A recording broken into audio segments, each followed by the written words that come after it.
it looks increasingly like Letitia is about to get into a whole lot of trouble. She may be disbarred. She may be disbarred. She's likely to be out of a job. She says none of this is bothersome to her. No, because you see, she was born to take on Trump for some reason. I will not fear Donald Trump. I have steel in my backbone. And the reality is I will not allow this person, Donald Trump, who unfortunately is a broken man, to get in the way of progress and to separate us. Oh, well, oh boy, Letitia. You know what? You just keep saying that. You keep saying that. You have no case. You know it.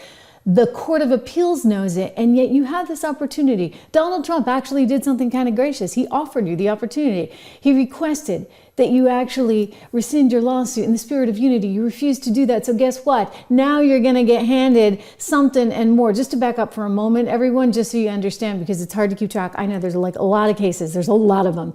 A couple federal. Those both got dropped by Jack Smith. Of course, you had the Alvin Bragg. That one went nowhere, absolutely nowhere. Of course, Alvin Bragg, we're going to get to him in a moment because he's also in hot water, in part because of the Daniel Penny case, but also this one. And then Letitia, well, you also had Fannie Willis. She's about to go to jail, incidentally. We'll get to that. But let's start here with Letitia. Letitia somehow thought that because Donald Trump may have not been entirely accurate in terms of the square footage count of one apartment he had there at Trump Tower, nor the square footage or worth of Mar-a-Lago as far as she saw it, because, you know, she's thinking that the place is worth 18 mil, while he's like, wait a second, it made 56 last year and there's no debt on the property. Why would it be worth only 18 million?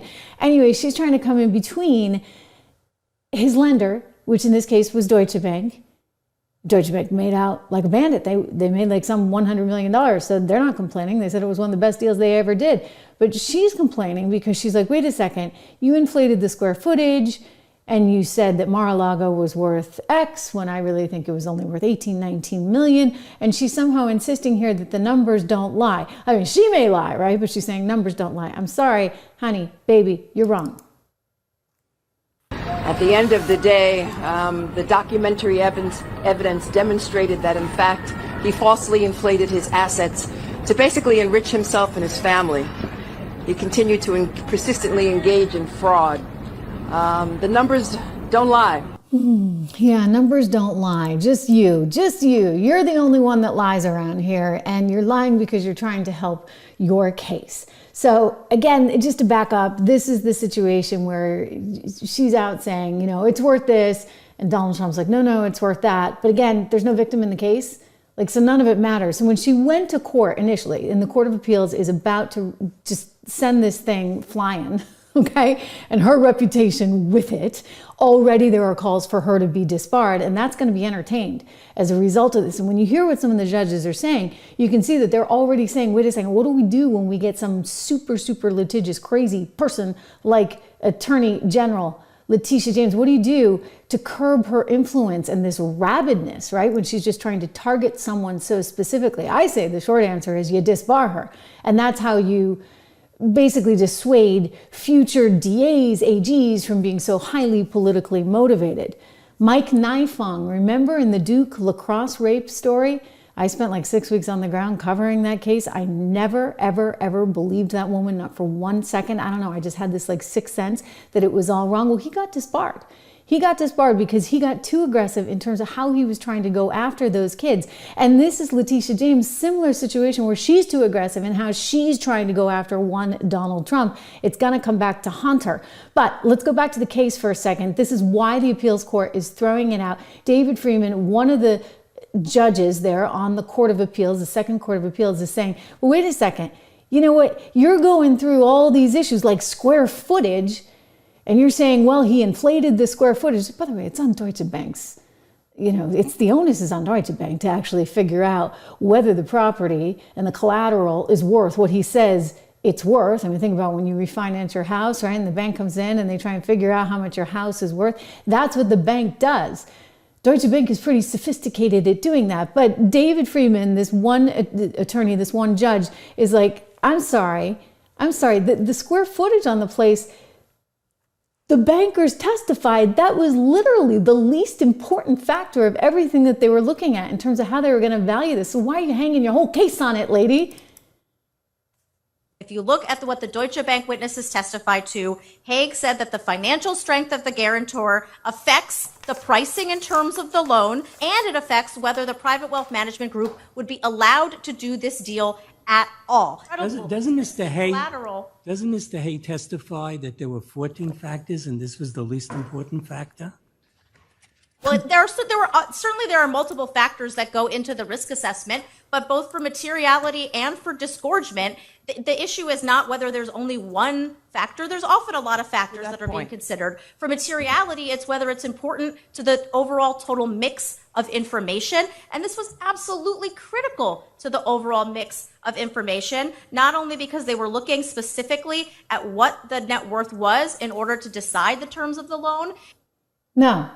It wasn't critical. That's why Deutsche Bank said of the 14 different factors, this was the least important. The least important. Judith Vale arguing on behalf of Letitia, because, once it gets to the appeals court, apparently Letitia's not bright enough to argue in front of the 5 judges at the appellate court. So then David Freeman also says, hang on. These are sophisticated parties. It's not like anybody is like some naive kid off the street getting duped. This is Deutsche Bank, for goodness sakes. This is what they do. They are in the business of lending, and they are in the business of evaluating high net worth clients like Donald Trump. Here we go. Defendants' statements were not meant for ordinary people. They were directed at some of the most sophisticated individuals and entities in business. Well, if the court wants to use the standard of an objectively reasonable counterparty, sophisticated counterparty, fine. They had a capacity or tendency to deceive that sophisticated party as well, because these misstatements and omissions were about objective facts that were extremely important and that any reasonable counterparty would want to know. Any sophisticated, reasonable counterparty would want to know that the defendants were valuing an apartment based on 20,000 square feet more than it really was, based on pretending that rent regulations on certain apartments didn't exist, based on pretending that the Mar-a-Lago restrictions didn't exist. Your Honor asked about that. The trial court was very clear that it was not coming up with a magical valuation for itself. The problem with the Mar-a-Lago valuation is similar to what happened with the rent-regulated apartments. The restrictions in the deed are there. They are an objective fact. They are very restrictive.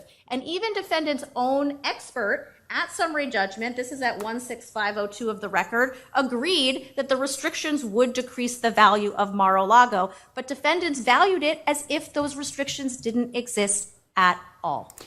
Okay, but again, Deutsche Bank was okay with that. Just saying. Okay, so the issue here is that it was a historic property, and because it was a historic property, it didn't have the same sort of potential for, you can't just demo the thing and start all over again, and so somehow that affects the valuation. Beauty's in the eye of the beholder. You could argue that the historic significance of the property actually gives it more value, right? I mean, again, until the deal's done, until it's actually sold, who is Letitia James to decide that it's only worth $19 million when that's like basically, I don't know, half of Joy Behar's house. Joy Behar's, in all seriousness, putting her Sag Harbor 4,000 square foot little Victorian on a little postage stamp lot in the Hamptons on sale for $10.5 million. I'm telling you, if somebody wants to be crazy enough to buy Joy's little postage stamp little Victorian for $10.5 million, that's their own business.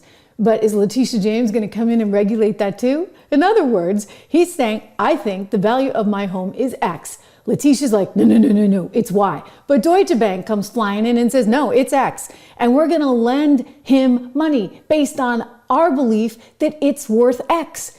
And yet, Letitia's in the way, which is what these judges are saying. Like, this makes literally no sense. No sense, because it's a private situation, a private case, which has no bearing on the public at all. There's no victim. Here we go.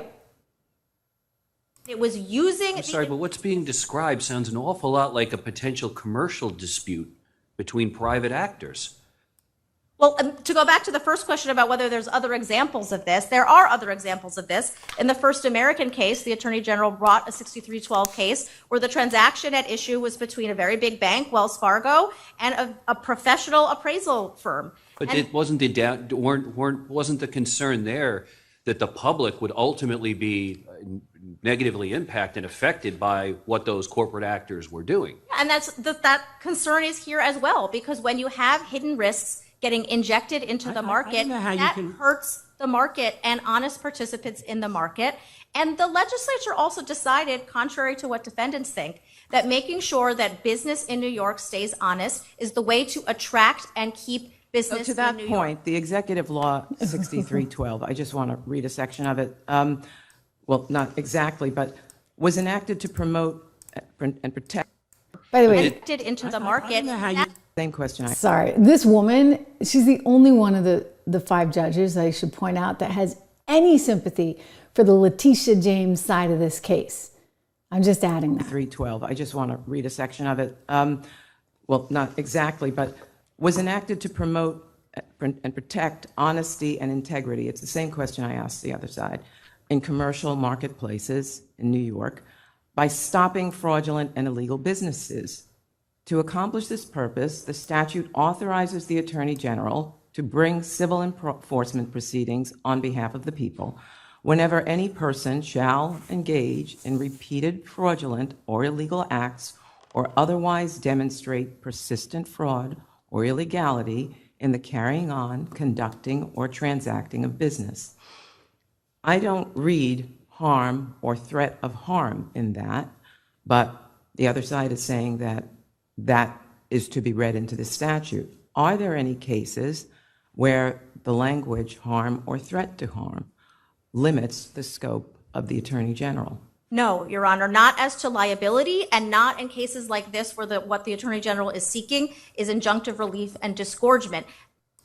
So I would add that this is so insane that we're even here talking about this.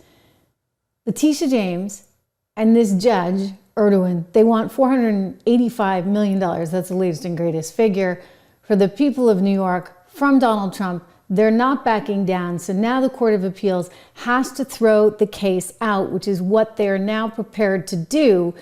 And now they're just trying to address this other issue of why is it that somebody like Letitia James has so much power. Think about this. Before I go to that part from the court, think about what she was saying. 4 days after a judge ordered Donald Trump to pay $355 million for a decade of fraud, New York Attorney General Letitia James says she's prepared to do everything she can to make sure the former president pays his fine, including, she told us, seizing the buildings that bear his name. If he does not have funds to pay off the judgment, then we will seek judgment enforcement mechanisms in court, and we will ask the judge to seize his assets. Yeah, because she wants to bankrupt him. It's like her mission in life. You've seen the clips. He's this, he's that, he's this, he's that. He's too white, too male, too pale. I mean, this is Letitia James. It's actually really, really scary. Like really scary. And the idea that they can just go after someone because they hate them so specifically, or him so specifically, is quite concerning. One of the other points that Trump's lawyers have made on this one is that Letitia has no case because of the ruling that came down from the Supreme Court, and that the Constitution, in terms of the federal law itself, prevents, quote, state prosecutors from proceeding against the sitting president in any way. And that's actually true. So what she doesn't get is that she has no leg to stand on here, and that she's in violation of federal law because the Constitution says you can't go after the president, lady. But, she's rabid. I mean, she's absolutely positively rabid. Let's go back to the courtroom where David Friedman, one of the judges, is saying, why? Why does a woman have this kind of power? You're pointing to Ernst & Young, you're pointing to First American. Ernst & Young, you're dealing with the collapse of Lehman Brothers. First American, you're dealing with an action brought against an appraiser who overvalued properties at the behest of a lender perpetrating a scheme to induce unsophisticated consumers into taking out home loans that they could not afford. It hardly seems that justifies bringing an action to protect Deutsche Bank against President Trump, which is what you have here. I mean, you've got two really sophisticated parties in which no one lost any money, and that was the point of my initial question. Every case that you cite involved where there was damage to consumers, damage to the marketplace. You've got a scheme to get unsophisticated consumers to take out home loans. You got a collapse of Lehman Brothers. You don't have anything like that here. Well, first of all, Your Honor, the statute doesn't require that whatsoever for liability. And the statute is written broadly because the legislature wants the Attorney General to go in and stop fraud and illegality. Counsel, I think you hear underneath all these questions the question of mission creep. Has 6312 morphed into something that it was not meant to do? And that's something you must address, because there has to be some limitation on what the Attorney General can do in interfering in these private transactions, as Justice Friedman said, that where people don't claim harm. So what is the limiting principle? There is no limiting principle. No limiting principle. It's just Letitia James has this whim that she's going to go after her political enemy, and she's getting directions from on top there at the Biden White House, and the Soros team, and the whole club is in on this one, right? You got to go get Trump. So the whole mission is get Trump. And so she's full speed ahead and is continuing with that full speed ahead despite being in violation of the U.S. Constitution. So these lawyers, these judges, they're saying we need to protect against this, right? Like going forward, like we can't have people like Letitia James doing this kind of insane stuff. We need some guardrails. We need some parameters, for goodness sakes. Back to Justice Moulton's point about line drawing, because I do think that is very important in this case. You know the history of this statute. It's passed under then AG Javits, and then was really amplified by AG Lefkowitz over the years. And when I went back and read the bill jackets, the common thread was always we need greater power. The AG needs greater powers as the people's lawyer to protect consumers, civil rights, and the environment. And so again, with that sort of historical backdrop to this law, how do we draw a line, or at least put up some guardrails to know when the AG is operating well within her admittedly broad sphere of 6312, and when she is going into an area that wasn't intended for her jurisdiction? I got to tell you, in other words, this is not intended for her jurisdiction. This is a private matter, and this is why the Court of Appeals wants to throw it out. And yet she's unwilling. What, is she going to be some kind of martyr here? She enjoys being made a fool of. She wants to continue following this forward. She's arguing that in the case of, I guess, Bill Clinton, when Paula Jones was suing him, that case was allowed to go forward, and therefore that was an example of a president versus a state issue.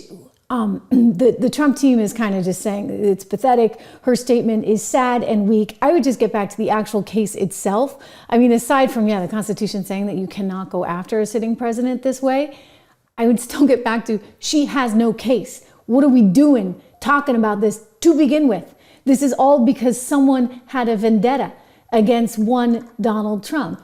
And that's all she's about. I mean, it's really pretty gross. I mean, this is the soundbite, right? This is gross. Venomous. We will fight back to your attempt to bring Trumpism to New York City. He's called me disgraceful. Of the fact that they stole the Supreme Court seat. An illegitimate president. Okay, on and on and on. He's illegitimate. I'm going to go get him. If you just elect me, I will go get him for you. And just the other day, she's out saying, I'm so proud of the 100 legal actions that my team brought against him when he was president. I mean, she just really wants to take on the system. And what is this, anarchy? I guess. They're really into anarchy over there on the left.